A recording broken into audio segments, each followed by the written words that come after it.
दोस्तों एनएसए की एक रिपोर्ट है जिसके हिसाब से उन्होंने ये कहा है कि अगर आप अपने फोन को हैक होने से, स्पाई होने से बचाना चाहते हो तो बस उसे वीक में एक बार रिबूट करो, मतलब रीस्टार्ट करो। अब जो स्मार्टफोन होते हैं हमारे, हम बहुत कभी कभी ऑफ नहीं करते, रीस्टार्ट नहीं करते, वो चलते रहते हैं, अप टाइम उनका रहता ही है। बैटरी लो होती है, चार्ज कर लेते हैं। अब ऐसा तो नहीं है कि हमें फोन ऑफ करना पड़े, बैटरी निकालनी पड़े, चार्ज करके फिर ऑन करना पड़े, नहीं ऐसा नहीं है। आजकल समय इनबिल्ट बैटरी है, चार्ज करते चलते रहो। लोगों को महीने महीने साल साल हो जाते हैं, वो फोन अपना ऑफ नहीं करते, रीस्टार्ट नहीं करते किसी भी वजह से, राइट। साइलेंट पे लगा लेते हैं, कहीं मीटिंग पे जाते हैं, लेकिन ऑफ नहीं करते। तो इससे क्या होता है कि कोई स्पाईवेयर अगर अब चल रहा है आपके फोन में, अगर पेगासस ने क्या क्या हाहाकार मचाया यार दुनिया में। ये ऐसा स्पाईवेयर है कि आपको पता भी नहीं आपके फोन में चल रहा है, उसको पता लगाना बहुत मुश्किल है। बड़े बड़े लोगों के फोनों में है, कोई तोड़ नहीं है इसका, पता भी नहीं रहता आपके फोन में है। तो जब ये स्पाईवेयर आपके बैकग्राउंड में काम कर रहे होते हैं ना, तो ये एक सेशन जनरेट करते हैं, आपका डेटा चुराते हैं तो कहीं पे भेज रहे होते हैं, उनका कुछ सेशंस होते हैं। अब ये सेशंस तभी तक वैलिड होते हैं जब आपका डिवाइस एक बार मतलब चलता रहे सटीक रूप से, सही रूप से, स्थायी रूप से। बट जब आप अपने फोन को, अब ये सही बात है, रिबूट करने से फर्क पड़ता है और आप सेफ ज्यादा रहते हो, ठीक है। जब आप अपने फोन को रिबूट करते हो तो आपका फोन पहले ऑफ होता है फिर ऑन होता है, इसी को रिबूट होना बोलते हैं, राइट।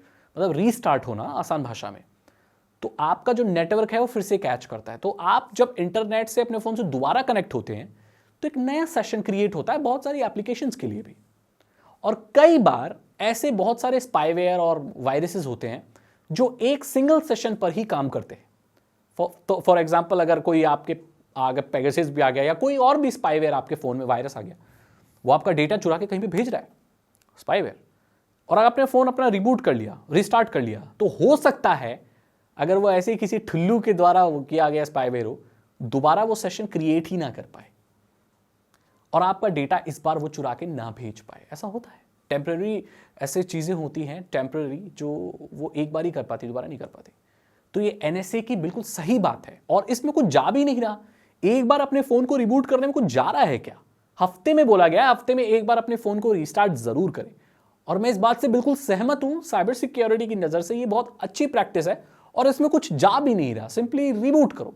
वो भी शायद एनएसए के किसी हेड ने या किसी ने बोला है, किसी काफी सयाने इंसान ने बोला है। सही बात है। कभी कभी ये छोटे छोटे लाइफ हैक्स भी बहुत काम के होते हैं। मार्क जकरबर्ग के लैपटॉप पर भी टेप लगी हुई है और ऐसे बहुत बड़े बड़े मतलब टेक की दुनिया में बहुत, मार्क जकरबर्ग के पास कोई टेक्नोलॉजी की कमी है? मुझे नहीं लगता। मार्क भैया के पास हर तरह की, all kind of technology. Mark Zuckerberg है all kind of technology. Yeah, he has all technologies in the world, man. तो भाई उनके पास कोई कमी नहीं है टेक्नोलॉजी की, फिर भी उन्होंने टेप लगा रखी है। और उनसे जब पूछा गया तो उन्होंने बोला था कि भाई मैंने मार्क भैया बोलते, मैंने मुझसे भी ज्यादा सयाने इंसान के लैपटॉप पे टेप लगी देखी थी। उसने तो कुछ तो सोच के लगाई होगी भाई, है ना।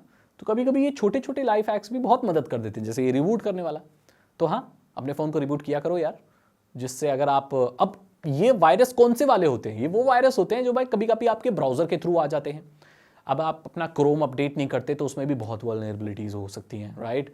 कोई स्क्रिप्ट रन कर रही है बैकग्राउंड में आपके ब्राउजर में, आजकल तो ब्राउजर भी बैकग्राउंड में चलने लगे हैं। अबे सॉफ्टवेयर तो बैकग्राउंड में नाक में दम करते थे, आजकल बैकग्राउंड में ब्राउजर चल रहे हैं, वेबसाइटें चल रही हैं, नोटिफिकेशन आ रही वेबसाइटों से। आजकल वेबसाइट्स ऐसी हो गई हैं कि आप पॉपअप इनेबल कर सकते हैं उनके, और वो वेबसाइट फिर ड्रॉप डाउन में देखो तो नोटिफिकेशन भेजती हैं। तो मतलब बैकग्राउंड में ब्राउजर के इंस्टेंसेस चल रहे हैं। तो जब ब्राउजर के इंस्टेंसेस बैकग्राउंड में चल सकते हैं तो ब्राउजर की कोई स्क्रिप्ट नहीं चल सकती क्या? वो सेशन क्रिएट नहीं कर सकती? कर सकती है ना। तो बैटरी जाती है बहुत ज्यादा उससे, है ना। हमारा डेटा खत्म होता है जियो का। कैसे खत्म होता है? ऐसे खत्म होता है। हम तो कुछ, कई लोग जो बोलते हैं ना, हम तो कुछ करते नहीं सागर भाई, मेरा डेटा तुरंत खत्म हो जाता है। ये जियो वाले चोर हैं क्या? अरे जियो बहुत अच्छी कंपनी है, तुम्हारे मोबाइल में यार वो बैकग्राउंड में चल रही चीजें डेटा ले रही है, तुम्हारा खत्म कर रही हो, उस चीज का ध्यान रखो थोड़ा। तो मैंने आपको बता दिया कि भाई रिबूट तो करना ही चाहिए फोन। अगर आपको ये वीडियो अच्छी लगी तो लाइक करें, अपने दोस्तों के साथ शेयर करें। साइबर सिक्योरिटी और इथिकल हैकिंग में इंटरेस्ट है तो डिस्क्रिप्शन चेक करें। 299 रुपीज के 3 इथिकल हैकिंग कोर्सेज हैं जो आसान भाषा में आपको इथिकल हैकिंग और साइबर सिक्योरिटी के बारे में जानकारी दे देंगे। बहुत अच्छे कोर्सेज हैं यार, आपको जरूर ट्राई करनी चाहिए। हिंदी लैंग्वेज में मैं सिखाऊंगा आपको, राइट। चैनल को सब्सक्राइब करें, बेल आइकन को प्रेस करें, ये बिल्कुल फ्री है। बेल आइकन को जरूर प्रेस कर लेना भाई, आजकल नोटिफिकेशन नहीं आते हैं मेरी वीडियो के। Thank you so much and good bye.